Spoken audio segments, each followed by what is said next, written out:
Today, we will study global warming. In this lecture, we will cover following topics. What is global warming? First of all, we will study introduction to global warming. After this, we will come to the effects and impacts. What are the effects and impacts of global warming? After that, we will come to the Kyoto Protocol. We will also study that. We will also study the greenhouse effect in this. After this, we will come to ozone layer depletion. How is the ozone layer depleting?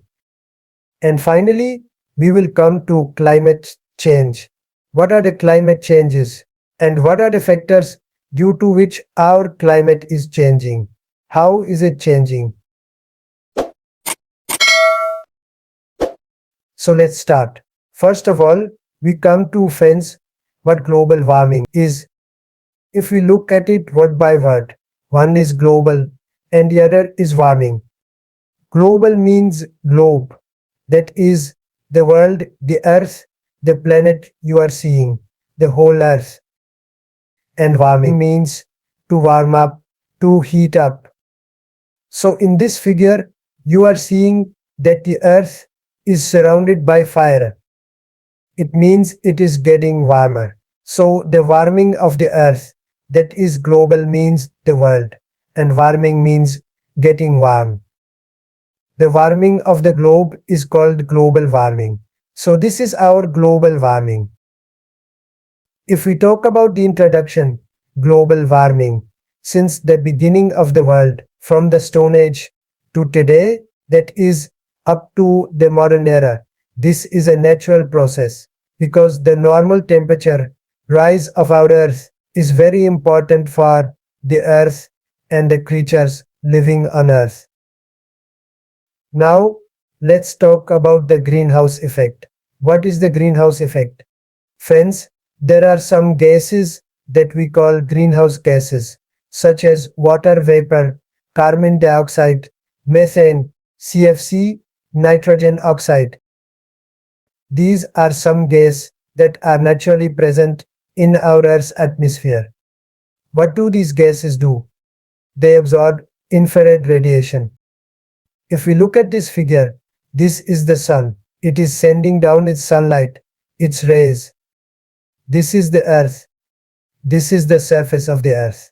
The layer you are seeing on top, this is the atmospheric layer. This whole blue light is the atmospheric layer. As soon as the rays from the sun fall in this atmospheric layer, the gases present in the atmosphere, as I mentioned, water vapor, carbon dioxide, methane, CFC, nitrogen oxide. These gases are naturally present. What do? They absorb the radiation. After absorbing this radiation, they send it back into the atmosphere. But some of this radiation stays on the Earth's surface. So what does this radiation do? It helps increase the temperature of the Earth. So when the temperature of the Earth increases, we call this the greenhouse effect. This is natural. But if we talk about what is happening today, industrialization has increased. So there is a lot of radiation now. Due to this radiation, the greenhouse gases, water vapor, carbon dioxide, CFC, methane, the amount of these gases has increased, due to which it absorbs more radiation. On the other side, today we are using a lot of machinery, whether it's air conditioners, industries or vehicles, and from these we release some gases. These gases are increasing in our Earth's atmosphere. So the artificial gases, while natural, is fine, but now these gases are increasing. And what are they doing? They are absorbing more radiation, not letting it go back. So this is causing the temperature of our Earth to rise more and more. This is what we call the greenhouse effect. Now, let's talk about how the weather changes.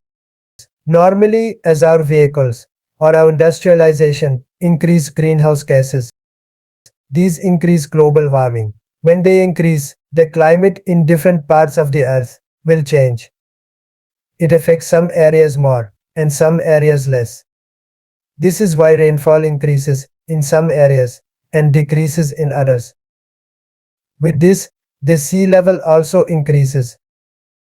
So these are some impacts and effects. If I talk about another impact, normally what happens is the life in the Arctic ecosystem. You are seeing an animal in the back of this figure. The ice balls in the back, the animal is sitting on them. They have broken because of the climate change due to global warming. As soon as the change happened, the animal fell into the water, meaning it fell into the water because the ice melted. Due to the melting of the ice, the water formed and the animal fell into it. So this life is affected. On the other side, freshwater life, including fishes, is also greatly affected. Now let's talk about the Kyoto Protocol. It cannot be that we don't study the Kyoto Protocol when we read about global warming. Friends, the Kyoto Protocol was named after Kyoto, a city in Japan. An agreement was made there. What happened was that the rich countries in the world, such as the USA, Russia, China, Japan, and many other countries, signed an agreement in Kyoto, Japan, in 1997 that global warming, which is increasing due to industrialization, must be controlled in our respective countries by reducing the emissions of gases such as radiation or greenhouse gases by a certain percentage in the coming 10 to 15 years from 1997 to 2008 or 2012 so that global warming can be controlled. Next, let's talk about erratic rain. What is erratic rain? Friends, normally as climate change occurs due to global warming, in some areas there is more rainfall and in some areas less rainfall. Where there is less rainfall, there is drought and the people there are greatly affected because agriculture doesn't work properly. Without agriculture, people will not get food. Most farmers or those living in these areas are affected by this. Where there is more rainfall, then of course more rainfall means the life in those areas is affected. People have to travel from there to other places. This is what we call erratic rain. After this, we come to the fact that climate change includes other things too, such as storms, food shortages, drought conditions, and islands being affected due to this. These are some effects and impacts that occur due to global warming. Now, let's talk about ozone layer depletion. Friends, if you have seen, this is our Earth. This is the planet. Above it, there is a layer, the light blue layer you are seeing. This is the ozone layer. The ozone layer, which we call O3. Its formula is O3. What does it do? The radiation coming from the sunlight, the ozone layer reduces its effect. So as the ozone layer reduces the effect of this radiation, it means that the radiation coming down has less impact on life on Earth, whether it is animals, plants, or humans. Diseases or problems, such as cancer, are less likely due to this. So what's happening now? The greenhouse gases are increasing and they are rising up. As they rise up, they are mixing with O3. So O3 is converting into O2, that is oxygen, which causes the layer in between to break down. This is called ozone layer depletion. As I mentioned, pollution, carbon emissions, ultraviolet radiation, and other gases like methane are affecting this. Major climate change, as you know, if we don't control global warming, scientists estimate that in the coming 100 years, the Earth's temperature will rise by 2 to 6 degrees. If this happens, it will be a big problem, affecting the whole globe. It may seem small, like 2 to 6 degrees, but it is a big change for the whole Earth. This is a big problem. If we don't control this, it will cause storms, climate change. It will affect life in the Arctic ecosystem, drought conditions, more rainfall in some areas, and less in others. Many problems can arise due to this. That's why it is very important to control it.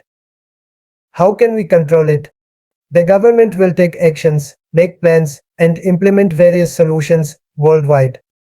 This is very important. If we don't do it, the risk to life on Earth will increase significantly. Question of the day: what gas is the main contributor to global warming? Only a genius can answer in the comments below. If you would like to watch my other lectures on topics like the lungs, kidneys, liver, brain, and eyes, visit my channel to view my other videos.